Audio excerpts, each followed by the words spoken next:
E eu costumo falar, Constança, que quando a gente recebe alguém na nossa casa, é uma energia diferente, né? Porque a casa fala muito sobre a gente.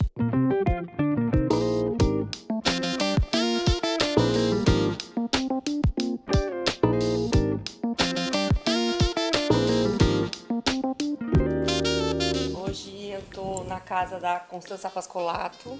É uma delícia estar aqui, queria agradecer desde já. Então, antes de qualquer coisa, porque a sua casa é um lugar assim, é quase cenográfico, né? E tem muita história aqui. Você estava contando que os móveis são da sua mãe, que você herdou, Não, enfim. é muito. Eu primeiro quero agradecer você, Imagina, até vir. eu que agradeço Vocês muito. todos, uma equipe maravilhosa, etc. Yes, e eu estou aqui há uns 30 anos, mudou completamente o decor depois que eu herdei as coisas que estavam na casa da minha mãe, mas um monte de coisinhas sobraram das muitas casas. É um acúmulo de casas, que né? eles tinham lá na Europa. Que na verdade, com a guerra, passaram os alemães, levaram o melhor, os ingleses rasparam o tacho e no final sobraram umas coisas que, coitados, esses dois quadros estavam no restauro, por isso que tinha 6. E essas coisas todas ficaram sobrando porque esqueceram, vai. Porque a verdade é que na guerra foi assim, né? Eles pegavam tudo, né? Pegavam o melhor. Como um Aliás, acervo mesmo. eles tinham um olho bem treinado, eles sabiam. Bom, então, quando eu vim para cá, eu fiquei viúva no ano que eu vim para cá. Portanto, eu vim morar sozinha, que me pareceu um pouco grande demais. E depois que mamãe faleceu, eu tive que me livrar de tudo que eu tinha antes, porque não ia caber tudo. Então eu chamei minha amiga Marilu, Que é uma artista plástica, artista plástica e é culta, graças a Deus. Então ela sabe história. Entendi. E ela consegue inventou, entender, né, e o ela, contexto todo. mas ficou uma coisa muito cenográfica porque era coisa muito velha. E eu disse a ela, velha eu, velhos móveis, a gente tem que fazer uma coisinha mais alegre. Mas eu tinha confiança absoluta nela. As cores das paredes, essa parede foram 8 cores passadas. Para chegar nessa cor, é isso? Mas não é de tinta de parede, é tinta de quadro. Ela chamou os alunos dela. Que legal. E eles fizeram com esponjinha. Tem desde o amarelo, que era antes, passando pelo laranja até o bordô. E foi passado, são 8 cores. Nossa, que legal. Então ele muda com a luz.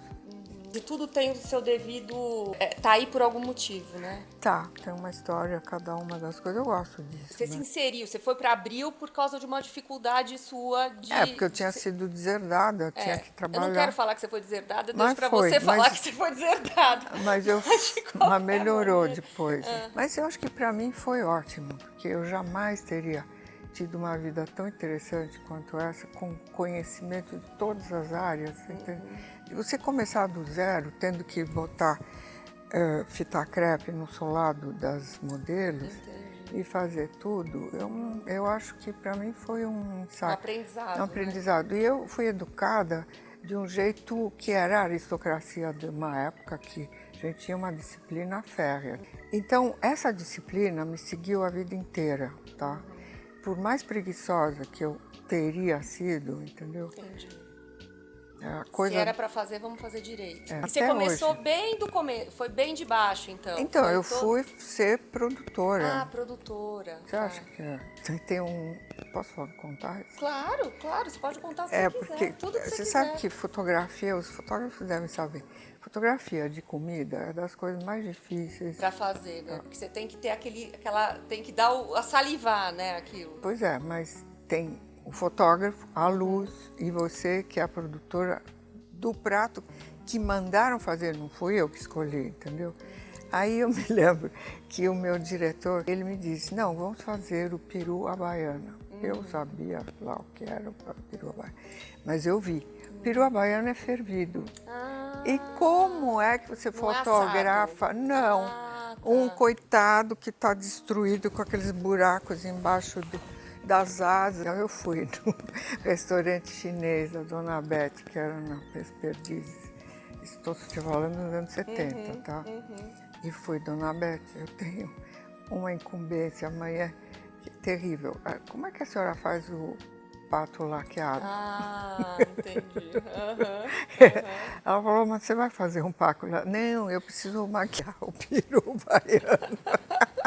Não é pato laqueado chinês, é peru baiano fervido. Aí eu fui, colei as coisas. Você não sabe o que é um buraco embaixo de uma asa, um nojo. E aí pus uns alfinetes, não, aquilo palito de mar. E aí passei aquela coisa. Pelo menos ele ficou mais corado. E qual que foi, assim, teve algum momento que você falou assim, agora foi? Foi aonde? Não, eu digo, agora eu realmente... Nunca é. Não tem esse momento. Não tem um turning point que você fala assim, não, agora seria um momento que eu tô achando que eu tô no lugar certo, na hora certa. Não existe isso. You are on the run o tempo todo. É isso que é fascinante. Tem uma coisa atrás da outra. Como que você vai achar que está num lugar que tanto acontece uma outra coisa amanhã? Amanhã, já, entende? É tão fascinante essa coisa do... E quando você sai... É Abril isso, né? A gente está falando da editora Abril. Eu fiquei 20 anos lá. E o que você estava fazendo quando você saiu da Abril? Então, aí me chamaram de volta para a fábrica, porque meu pai estava doente, tadinho. E minha mãe se ocupava muito dele e ela não podia mais se ocupar tanto da questão de desenvolvimento mesmo. Então eu voltei, só que eu não queria largar totalmente. Então eu fiquei escrevendo umas páginas na Cláudia Moda que era de tendência. Entendi. E depois eu fui para Folha de São Paulo. E você já pensou fazer uma página da Ilustrada por semana? Eu que fazia a revista, eu ficava louca, mas enfim, foi outro desafio. E Folha, ela vendia 1 milhão de cópias por dia. Era outra época. Então, você entende, eu entrei na época certa na Abril, porque era o deslanche da coisa. E entrei na Folha na hora certa. Depois o Júlio morreu, teve o Collor e eu não aguentei aquela pressão. Aí veio o André e me pediu para fazer a Vogue. E eu fiquei... Como é que funciona esse processo de criação da coluna? Funciona primeiro que você tem que ter um mínimo de conhecimento histórico da moda, que para mim é um motivo óbvio. Não só eu vivi, como no período pré-Google, eu comprei muitos livros, porque eu me sentia uma diletante, como me chamavam. Então, mas eu sou interessada, né? Eu gosto das coisas. E eu acho que como tudo tem a ver com comportamento humano, né? Quer dizer, é reflexo disso. Então, eu realmente tenho livros sensacionais de gente que hoje nem escrevem mais esse tipo de livro, sabe? Que tem a ver com não só comportamento, mas aquilo que historicamente funcionava num momento, não é mais. Sabe, ontem eu estava vendo na televisão, no Arte 1, eu acho que era, que aquela Maria Callas, que era maravilhosa, que na época foi realmente... E depois eu sou parecida com ela, nariguda, assim, meio mediterrânea. É um perfil. Aquela coisa meio assim. Eu vi aquela época, eu disse, gente, é um contexto tão diferente. A comunicação não era essa, as pessoas eram mais formais, tinha menos gente. A televisão era a única coisa. Até a questão da arte dela como cantora lírica significava uma coisa que hoje não significa mais, a não ser num grupo desse tamanho, entende? Entendi. Então, sabe, tudo tem o seu momento e o fato de você estar interessada naquilo que viveu, e porque também eu tive a sorte e o privilégio de viver e ver coisas, conhecer pessoas. Enfim. Teve acessos, né? Acesso. E depois eu não estava afim de ser amada, eu estava afim de de me virar, entendeu? Você não tinha esse problema emocional de ter que agradar, é isso? Não. Entendi, você tinha que Nunca trabalhar. me preocupei. Porque eu tinha que mostrar que eu sabia fazer alguma coisa e que eu não era um fracasso total. Sobretudo para minhas filhas, que não entendiam porque que eu tinha que largar o marido delas, o pai delas para, entendeu? Você estava falando dos livros e tal, e que você estava vendo uma coisa na televisão, no Arte 1 ontem. O que você consome de coisa? Você consome redes sociais, você vê as pessoas, você segue? Como é que é essa relação sua? A rede social, para mim, eu gosto do Instagram, mas hoje está difícil. Porque você tem uma conta bombástica, né? Que vai super bem. Não, é uma conta grande. Que eu não faço quase nada, né? Agora que eu aprendi, desde 13, eu tenho essa conta, porque eu tinha uma outra conta que eu não postava nada, eu só ficava olhando os outros. É o meu ideal absoluto. Mas eu tenho uma certa preguiça, entendeu? Eu tenho que fazer um esforço. Por exemplo, ontem ou anteontem, o casamento da Tássia. Você acha que eu fui olhar? Não, eu olhava só minha filha para ver se ela estava bem. E ela estava linda ontem. Não, e ela estava ela, né? Estava ela, mas não tem coisa melhor? Então, isso né? que eu falei. Você Ela estava né? nervosa porque as meninas iam estar todas montadas. Eu falei, gente, elas não vão estar todas iguais, lindas, maravilhosas. E você vai ser você. Você tem 54 anos, elas têm 20, não sei o quê. Não, mas acho que você falou uma coisa certa, ela estava ela. A sensação que eu tive foi essa, que ela estava muito confortável naquele look dela ali. Claro, porque primeiro foi ela que fez, né? Que inventou. Agora, você está me falando da sua coisa intuitiva, né? Desse poder da intuição. Isso é uma coisa que ela está em todos os momentos, obviamente, profissionais, pessoais.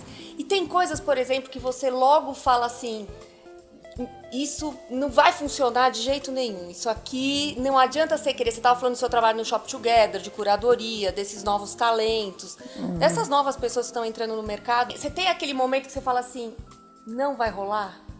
Não vai acontecer?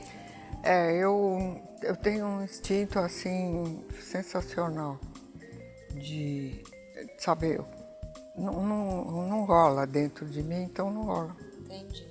E eu não faço, eu perdi ocasiões, mas se vê que eu não ia funcionar. Não sei porquê, eu sempre fiz assim, mesmo quando eu precisava muito, tá? Entendi. Então essa autenticidade é uma coisa que vem de dentro mesmo, É uma questão de verdade, não sei. Tem uma coisa, por exemplo, eu separei porque eu estava apaixonado por outra pessoa. Eles tinham dito, não, volta para casa, tudo bem, a gente esquece. Mas não, eu não ia viver uma mentira, entendeu? Por mais difícil que fosse, mesmo que não desse certo, tá? Porque eu tinha a energia dos 30 anos, não era nem tanto assim, jovem assim, mas sei lá, talvez um idealista demais, mas eu acho que tem uma linha. Deu certo, né? Eu acho que deu mais certo do que eu esperava. Uma vez você falou pra mim que você criou uma imagem forte, como estética mesmo, né? E você falou assim pra mim, nossa, acho que você nem deve lembrar, nossa, Paula, essa sua franja é uma coisa marcante. Que eu digo.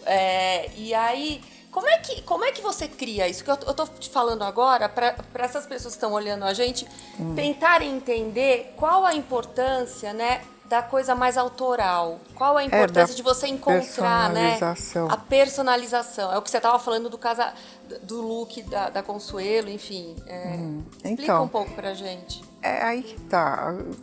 As pessoas têm que têm que se aceitar. É uma coisa básica. E eu, desde o primeiro livro que eu digo, mas tem que se reconhecer no espelho, se aceitar e daí começar a trabalhar para que aquilo que você tem, que é você, não é outra pessoa, é você. Trabalha em cima dessa pessoa, só vai ajudar você a ter a sua personalidade, que vai te trazer uma autoestima automática. Do momento que você é você, você tem muito mais força. tão impressionante É isso. impressionante. O Instagram, por exemplo, vamos falar dele, que hoje tem uma força incrível, principalmente no Brasil, é imbatível. Não, mas é forte. É, bem forte. Você acha que isso confunde muito as pessoas? Você acha que não existia essa confusão? Eu acho que a gente tem que começar do começo, ou seja, as pessoas nunca se aceitam. Ou quase nunca. Até modelos maravilhosos que eu já vi, jovens e tudo mais, tem poucas que se aceitam do jeito que elas são e que constroem em cima daquilo que elas são. Para a profissão e fora dela, para a vida. Porque a vida é que é importante, não é? A profissão é uma coisa que vai, que vem e tal, né? Quer dizer, então, primeiro elas têm que se aceitar do jeito que elas são. Porque hoje em dia você tem essa chance e oportunidade de ser diferente. Teve uma fase que a estética era toda meio nivelada, você tinha que ser isso, Era aquilo. bem autoritária, né? Era uma outra coisa, né? Hoje em dia... tem uma liberdade muito maior, uma amplidão de propostas de beleza que pode ser de qualquer jeito. Nunca houve tanta liberdade. O que elas fazem? Elas se encantam com um personagem. Isso, que é a história, né? Que a gente E aí ficam naquela coisa de querer imitar aquela colega. Então todo mundo faz o mesmo cabelo, o cílio igual, maquiagem sobrancelha, igual. todas têm uma sobrancelha. Agora que é uma sobrancelha padrão, né? Que tem uma coisa assim. Sei lá, eu nem olho mais porque me dá susto. Eu comecei a ver que as roupas que faziam sucesso são todas muito exuberantes e que aparecem mais no Instagram e tal. Agora está cansando um pouquinho, mas vamos dizer. Então, toda vez eu faço uma pesquisa um pouco mais profunda. Tá. Eu disse, eu acho que, para mim, isso é efeito das mídias sociais, ou seja, porque tudo que você vê nas mídias são mais exuberantes, porque senão não chama atenção. Não fica bem na foto. Né? Então o que eu fiz? Eu procuro no Google, em inglês, né? Eu disse, qual é a influência das mídias sociais na estética contemporânea? Ponto de interrogação. True, tinha 4 trabalhos de 4 faculdades e universidades americanas. Você entende o quanto esse processo, não só as pessoas ficam com burnout porque ficam envolvidas lá, mas elas foram influenciadas pela estética. Muito bem. Sabe que eu descobri porque eu fiquei olhando as meninas hoje, tem 14 anos, 15, começam a por boca, por não sei o quê, por isso. A bochecha só. Você sabe o que é? Elas põem o filtro. Elas querem fazer na vida real aquilo. Aí vira uma coisa de doido, né? Porque como é que faz? Porque começa pela maquiagem, mas depois você tem que ter uma ajuda técnica aí, quer dizer, E a parte positiva disso, qual que é? Olha, vamos dizer que eu vou analisar grande, no contexto mesmo. No contexto.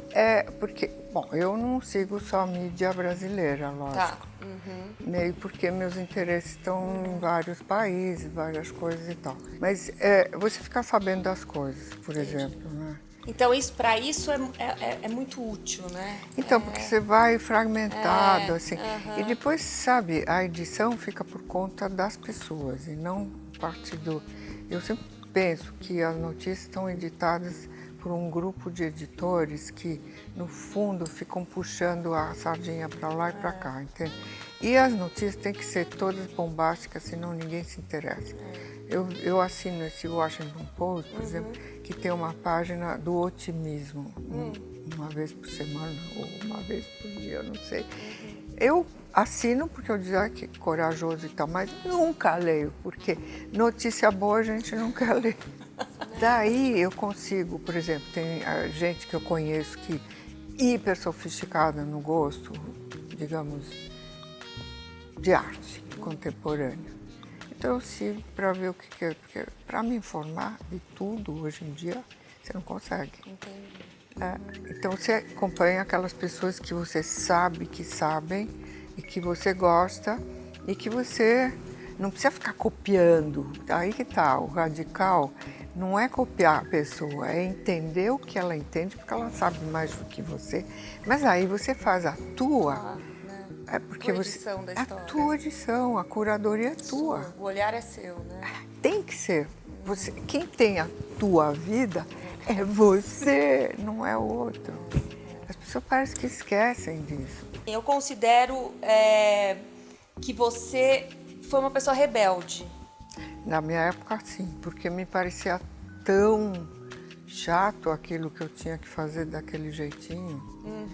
E depois eu fui adolescente nos anos 50, pós-guerra, depois daquela confusão toda, tudo era novo. E depois eu cheguei sem um tostão furado, né? Meus pais, que tinham perdido tudo, mas a gente vivia num grupo de gente bilhardária, né? Com as melhores vidas do planeta, que tinham festas e palácios e não sei o que, tarará. E meus pais sempre deram um jeito para a gente não se sentir inferiorizada, entendeu? Entendi. Quando vocês chegaram aqui. Mas quando crescemos também, porque a gente não tinha mesmo. A gente frequentava o Matarazzo praticamente todo dia, a quinta fortuna do mundo, igual a Rockefeller, Ford, não sei o quê. Entende? Entendi. Era outra coisa, outra época, você não imagina o que era. E como é que seu pai fazia isso? Você quer uma coisa, arregaça a manguinha e vai, entendeu? Não pensa que vai ficar, né? Mas a coisa dos valores, todos eles nos ensinaram direitinho, tanto meu irmão quanto eu. Vamos fazer uma retrospectiva. Nos últimos, sei lá, nos últimos 3 anos, você olhou para alguém e falou, poxa vida, isso foi uma coisa legal para ter sido feita. Eu sempre cito a minha colega adorada, de 90 anos, que é a Fernandona, né? Você viu o texto dela? Falando que a opinião é sempre tua, mais uma vez. Segue o teu caminho e vê aquilo que é mais conveniente para você e para os teus. E aí, tem uma outra coisa que eu li aqui no livro, mas que eu sinto das poucas vezes que eu tive com você, e tem uma passagem... Pouca nem tanto, mas... Tem uma passagem muito legal que acho que você nem me lembra, porque eu fiz aquele concurso Fito Ervas Fashion. Lembra lá atrás? Então. Também não faz tanto. Não, faz 25 anos. Já? Já faz 25 anos. My God, e eu lembro que eu fiz o desfile e depois eu tinha uma pessoa que cuidava de mim e ela convidou você para ir lá ver a minha coleção. E a minha coleção estava numa salinha pequenininha que eu tinha alugado. Eu tinha 22 anos. Imagina, eu tenho agora 47, né? Jura? Você tá ótimo. Obrigada. Mas... E eu lembro que você falou coisas pra mim que foram de extrema importância dentro daquele contexto da minha coleção, do que eu tinha feito, que eu tinha tido a inspiração XYZ.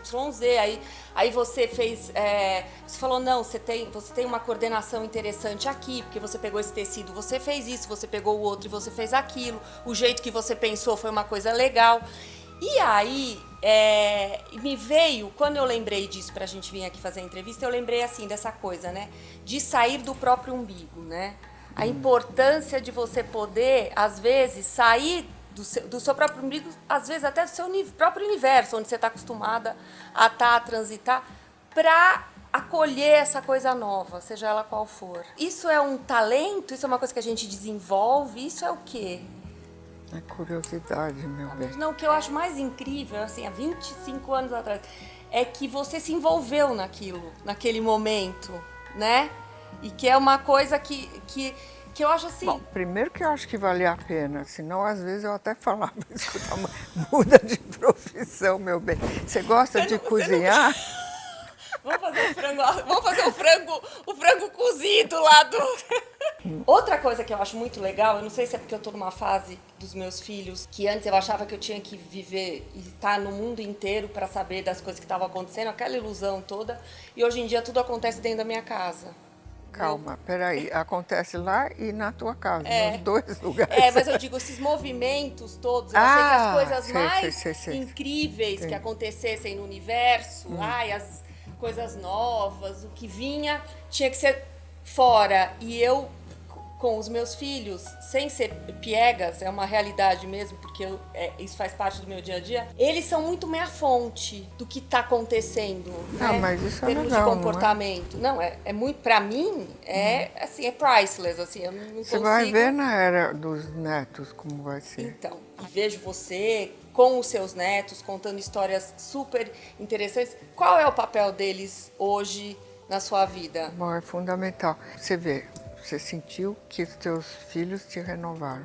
Eles não só te renovaram quando nasceram, porque obviamente você é uma outra mulher a Claro, partir... nasce uma mãe, né? Exatamente. Como a cada fase deles você vai viver uma renovação. Agora, o neto é mais fácil do que o filho, entendeu? Porque não é você que tem que educar, basicamente. Se bem que eu acompanho eles bastante. São novas gerações que eu estou conhecendo através deles. Enquanto elas descobrem as coisas, eu descubro junto, entendeu? E eu vou te dizer, eu quero ficar boa para mim, lógico, ó, não vou dizer que eu sou tão altruísta assim, mas para as minhas filhas, para não dar trabalho, e para eles, porque eu quero viver o máximo possível absorvendo todas essas coisas, entende? E agora vamos falar do livro, né? Que eu tô aqui. Qual é o quarto? Bom, tem o primeiro que é o Essencial, que eu fiz, que foi a mesma editora e foi que fez sucesso, porque eu já vendi, enfim, já vendi um monte. Mas de verdade são 3 livros. Entendi. Esse aqui é a Elegância do Agora, né? E é muito legal, eu li assim, é um livro super interessante porque você consegue, na minha visão, né? Você consegue falar de moda através das coisas que aconteceram na sua vida, né? Quer dizer, você consegue contar a história e falar sobre as coisas com coisas que realmente foram de vida real, né? E tem umas coisas aqui que eu anotei que eu achei incrível. Primeiro, a importância que eu queria agora que você falasse um pouco, vamos falar do livro, da água e da meditação na sua vida. A água eu tomei mais do que agora, vou dizer. Porque quem me ensinou foi a Marília Gabriela, que ela tomava 2 litros direto, assim, uma coisa meio yogi. Eu tomo 250, meio litro, depois tudo de repente. De uma vez você toma? É. Uau! Em jejum, né? Tá. E depois durante o dia você continua tomando? E depois durante a manhã. Até umas 3, 4 horas da tarde você tem que realmente hidratar, porque na verdade ele leva embora uma série de... E a pele melhora, né? Tudo melhora. Agora, não é bom exagerar certas pessoas, porque me disseram que os médicos tomar cuidado por causa do sal, como é que chama? O potássio. Entendi. Que você perde. Entendi. Porque daí você elimina bastante. Demais, Mas comigo é já tudo calculado, enfim, tem um equilíbrio. E a meditação todo dia? A meditação agora está todo dia, quer dizer, já faz 3 anos que é todo dia. Então que é o estar ali, né, naquele momento lá. Você estava até me falando que você teve uma tentativa em 2001, mas foi só agora que você pegou mais... Várias, né? Então eu nem saio da cama, entendeu? Faço ali, porque se eu sair da cama aí complica. Aí vem várias coisas que você tem que resolver. E depois eu estou numa idade que eu não tenho nem marido, nem filho, nem trabalho todo dia com horário, nada disso. Então, se eu não fizer, eu acho uma vergonha. Não tem mais nada importante. E tem um retorno incrível, né? Olha, para mim, que eu continuo perguntando para as pessoas que entendem, diz como que as coisas se organizam. Parece que tem umas portas que se abrem para você sem você imaginar. Você não programa, as coisas acontecem. É muito poderoso, né? Eu acho que você entra numa energia diferente, não sei qual é. E depois você agradece todo dia que você está ainda viva do jeito que você... Tudo que você tem, você tem que ficar agradecendo. Gratidão é fundamental. E gostar de você mesmo, que isso ninguém gosta, porque todo mundo acha que tem defeito, que faz isso errado, aquilo errado, não sei o quê. No fundo, você não se aceita. E um dos trabalhos mais difíceis para mim foi justamente me amar incondicionalmente. Eu ainda não consegui, tá bom?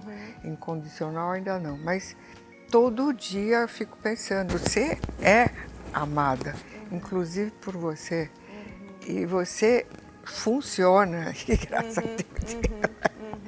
Entende? Então, É um exercício, né? Que ufa, a gente tem. é. Outra coisa, etiqueta igualitária. Isso é uma coisa assim, conceitualmente, é tão importante isso, né? Porque assim, a gente não precisaria estar fazendo tantas outras coisas se a gente conseguisse entender o conceito disso, né? Saber que... Primeira coisa é você entender o outro, prestar atenção no outro. Você vai entender, você vai saber como lidar com ele. Outra coisa, disciplina e entusiasmo, né? Essa disciplina aí que fica claro que é uma coisa que o seu pai falou poucas coisas assim, né? Se você quiser, arregaça a manga, faz. E precisa ter disciplina para fazer isso, né? Para deixar de fazer coisas, você precisa ter disciplina. Para colocar coisas novas na sua vida, você precisa Tem de que disciplina. priorizar. Tem uma hora que você começa a ter que priorizar, porque se você é uma pessoa ativa, prioridade vai ter que ser estudada, entende? Assim, e isso eu acho fundamental. Tem que atender bem todo mundo, mas antes aquilo que... Não tem aquele negócio no avião que diz que se tem depressurização, você põe Primeiro o negócio em você e depois no nos outro. outros, senão você não vai ajudar ninguém. E só para a gente finalizar, Constanza, do que se trata o terceiro ato? Então, essa foi a coisa mais difícil que eu tive que escrever, porque eu ainda estou vivendo e eu não penso muito no que eu estou vivendo, sabe? Você vive. Eu vivo. O que já foi é ótimo porque serve de alimento como experiência, né, para o resto da coisa. Mas esse terceiro ato, como eu tenho muito menos tempo para viver, né, que isso eu já fiz, eu realizei isso como um choque, porque eu não ficava pensando, há uns 3 anos atrás, que me disseram, mas esse teu livro está vendendo há 20 anos, você vai ver, esse próximo vai... 20 anos... Maybe I'm not here anymore, sabe? Então, porque... Um matemático mesmo, né? Amor, eu vou viver o quê? Mais 15 anos? E 15 anos passa assim, né? Mas eu sei que eu tenho que viver o melhor e o mais energicamente, o mais positivamente possível, esse tempinho que eu ainda tenho que viver, né? Fazer o quê? Vai ficar chateada? Não. Ficar com ressentimento, não, né? Não, pelo amor de Deus. Ou medo. Mas você tá ótima, né? Tocchiamo legno, como dizem na Itália.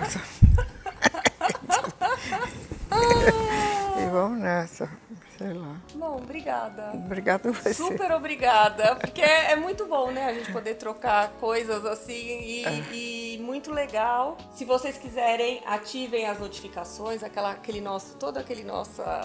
coisinha de YouTube, né? Se inscrevam no canal. E a gente teve um prazer enorme de estar aqui na casa da Constanza. Foi um prazer estar com vocês.